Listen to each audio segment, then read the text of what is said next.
So Vaikuntha Ekadashi సందర్భంగా విష్ణు ఆలయాలన్నీ కూడా భక్తులతో కిటకిటలాడుతూ ఉన్నాయి. జూబ్లీహిల్స్ లోని టీటీడీ టెంపుల్ నుంచి లైవ్ అప్డేట్స్ అందించడానికి మా కొలీగ్ సుమా మనకు లైవ్ లో అందుబాటులో ఉన్నారు. సుమా,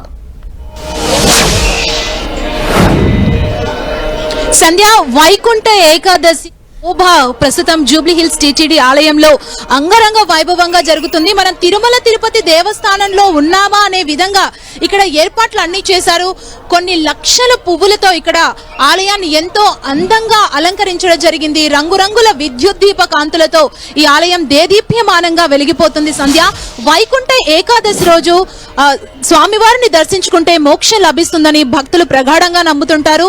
అంటే 23 ఏకాదశులు చేసిన పుణ్య ఫలితం ఈ ఒక్కరోజు ఉపవాస దీక్షతో దేవుణ్ణి వైకుంఠ ద్వారం గుండా దర్శించుకుంటే ఆ మోక్షం లభిస్తుందని ప్రతి ఒక్కరు కూడా ఉదయం నుంచే ఆలయాలకు పోటెత్తారు. ప్రస్తుతం నేను టీటీడీ జూబ్లీహిల్స్ శ్రీ వెంకటేశ్వర స్వామి ఆలయంలో ఉన్నాను. మనం చూడొచ్చు, భక్తుల సందడి కోలాహలంగా మారింది. ఇక్కడ ఆలయ అధికారులు కూడా అన్ని ఏర్పాట్లను చేయడం జరిగింది. భక్తులకు ఉదయం నుంచే తెల్లవారుజామున 3 గంటల నుంచి ఇక్కడ వైకుంఠ ద్వారాన్ని తెరవడం జరిగింది. పూజా కైంకర్యాలు చేసిన అనంతరం వైకుంఠ ద్వారం గుండా స్వామివారి దర్శనానికి భక్తులు పెద్ద ఎత్తున తరలి వస్తున్నారు. అంటే మోక్షం లభిస్తుందని అందరూ నమ్ముతారు. అంటే 2 తెలుగు రాష్ట్రాల్లో ఉన్న ఆలయాలతో పాటు ఈ ఆలయం కూడా దేదీప్యమానంగా వెలిగిపోతుంది. సంధ్య, మనం చూడొచ్చు, అంటే తిరుమల తిరుపతి దేవస్థానంలోనే ఉన్నాం. అంటే ఈ టెంపుల్ టీటీడీ ఆధ్వర్యంలో ఉన్న టెంపుల్ కాబట్టి తిరుమలలో ఏ విధంగా అయితే తిరుమలలో పూజా కైంకర్యాలు ఉంటాయో, ఏ విధంగా తిరుమలలో ఉంటాయో అదే విధంగా ఇక్కడ అన్ని ఏర్పాట్లను కూడా చేశారు. మనం చూస్తున్నాం భక్తుల కోలాహలం మనం ఒక్కసారిగా 10 టీవీ స్క్రీన్ మీద చూడొచ్చు. చిన్నవాళ్ళు పెద్దవాళ్ళు అనే తేడా లేకుండా ప్రతి ఒక్కరు కూడా ఈ ఆలయానికి పెద్ద ఎత్తున వచ్చారు. అందులోనే ఇది ధనుర్మాసం, ఆ శ్రీ మహావిష్ణువుకి చాలా ప్రీతికరమైన మాసం కావడంతో ధనుర్మాస పూజా కార్యక్రమాలను ఒకవైపు చేస్తున్నారు, మరోవైపు వైకుంఠ ద్వారం నుంచి దర్శనం చేసుకొని మోక్షాన్ని పొందాలంటూ ఆలయానికి పెద్ద ఎత్తున భక్తులు తరలి వచ్చారు. విష్ణునామ స్మరణతో ఆలయాలు మారుమోగుతున్నాయి. అంటే ఉదయం నుంచి, అంటే వారి కుటుంబ ఆరోగ్యానికి కావచ్చు, ఆర్థికంగా వాళ్ళు బలోపేతం అవ్వటానికి, ఇలా ప్రతి ఒక్కటి కూడా ఆ దేవుడి సన్నిధానంకి వచ్చి ఉదయం నుంచి ఉపవాస దీక్షతో ఉండి ఈ రోజు అంటే 23 ఏకాదశుల పుణ్య ఫలితాన్ని ఈ రోజు పొందడం కోసం భక్తులు పెద్ద ఎత్తున అయితే ఆలయాలకు తరలి వస్తున్న పరిస్థితి కనబడుతుంది. టీటీడీ ఆలయంలో భక్తులకు తగినట్లుగా అన్ని ఏర్పాట్లు కూడా అధికారులు చేశారు. మనం చూడొచ్చు, క్యూ లైన్స్ కూడా చాలా విశాలంగా ఏర్పాటు చేయడం జరిగింది. ఎందుకంటే భక్తులు ఇబ్బంది పడకుండా ఉండేందుకు ఎక్కడైతే రోడ్డు మార్గం ఉందో రోడ్డు మార్గం నుంచే పెద్ద ఎత్తున క్యూ లైన్స్ ఏర్పాటు చేశారు. ట్రాఫిక్ కి సంబంధించి కూడా వెహికల్స్ ఎక్కడ పార్కింగ్ చేయాలి ఏంటి అనేది కూడా చాలా ప్లాన్డ్ గా భక్తులకు ఎలాంటి ఇబ్బందులు లేకుండా ఏర్పాట్లు చేశారు. సంధ్య, మార్నింగ్ 3 గంటల నుంచే ఈ దర్శనాలు ప్రారంభమయ్యాయి. ప్రతి ఒక్కరు కూడా గోవింద నామస్మరణతో ఆలయానికి పెద్ద ఎత్తున తరలి వస్తున్నారు. చూడొచ్చు, ఇక్కడ కొంతమంది భక్తులు ఉన్నారు. మనం భక్తులతో మాట్లాడదాం, వారితో మాట్లాడి ప్రయత్నం చేద్దాం. కొంతమంది భక్తులు నామస్మరణతో, గోవింద నామస్మరణతో ఆలయానికి పోటెత్తి వస్తున్నారు కదా. ఇక్కడ ప్రతి ఒక్కరు కూడా ఇక్కడ సెల్ఫీలు తీసుకుంటున్నారు. చిన్న పెద్ద తేడా లేకుండా అందరూ ఆలయానికి వచ్చారు. మనం మాట్లాడదాం. హలో అండి. హలో అండి. దర్శనం జరిగిందా? చాలా బాగుంది.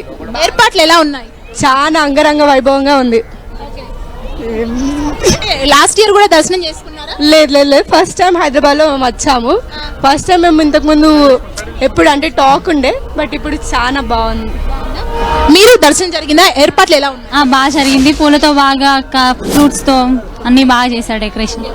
తిరుమల వెంకటేశ్వర స్వామి దర్శనం చేసుకున్నంత ఫీలింగ్ వచ్చిందా? అది లైన్ అది చాలా, అసలు దానికోసం ఒక ఫైట్, లైక్ అక్కడ ఎట్లా 7 కొండలు ఎక్కి రావాలో ఇక్కడ కూడా అలానే ఫీలింగ్ వచ్చింది. మీరు ఎలా ఫీల్ అయ్యారు? Same to same feeling. చూసినాం కదా, తిరుమల వెంకటేశ్వర స్వామి దర్శనం చేసుకున్నట్లుగానే చాలా మంది ఇక్కడ చెప్తున్న సిచ్యువేషన్ కనబడుతుంది. మరికొంతమంది మనతో పాటు ఉన్నారు, వారితో కూడా మాట్లాడే ప్రయత్నం చేద్దాం.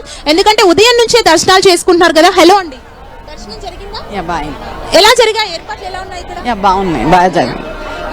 నమస్తే అండి, దర్శనం చేసుకున్నారా? బాగా చేసుకున్నాం. బాగుంది, గ్రాండ్ గా ఉంది, చాలా బాగుంది. ఎంత టైం పట్టింది దర్శనానికి? 15 నిమిషాలు. 15 నిమిషాలు అయిపోయింది. అండ్ యువత చిన్న పెద్ద అని తేడా లేకుండా ప్రతి ఒక్కరు కూడా ఆలయానికి పెద్ద ఎత్తున తరలి వస్తున్న సిచ్యువేషన్ కనబడుతుంది. గోవింద నామ స్మరణతో ఆలయం మారుమోగుతున్న పరిస్థితి మనకు కనిపిస్తుంది. సంధ్య, ఈ రోజు ఉత్తర ద్వారం గుండా దర్శనం చేసుకుంటే మోక్షం లభిస్తుందని చెప్పి ప్రతి ఒక్కరు కూడా విశ్వసిస్తారు. మనం చూడొచ్చు, అంటే ఉదయాన్నే లేచి అంటే ముందుగానే దర్శనం చేసుకోవాలని భక్తులు పెద్ద ఎత్తున క్యూ లైన్లలోకి వచ్చారంటే గతంతో పోలిస్తే ఈసారి కొంత క్రౌడ్ ఎక్కువగా ఉందని ఆలయ అధికారులు చెబుతున్నారు. దానికి తగ్గట్టుగానే అన్ని ఏర్పాట్లు చేస్తున్నారు. పెద్దవాళ్ళు కూడా ఈ ఆలయానికి వస్తున్నారు. మనం మాట్లాడదాం. నమస్తే అమ్మ. దర్శనం జరిగిందా? బాగా జరిగిందమ్మా. ఎంత సమయం పట్టింది? ఒక half an hour. Vaikuntha Ekadashi గురించి మాకు ఏదైనా చెప్పగలుగుతారా? ఏం చెప్పగలుగుతాం బా, ఈరోజు చూడాల స్వామిని అనేది ఒక ముఖ్యం.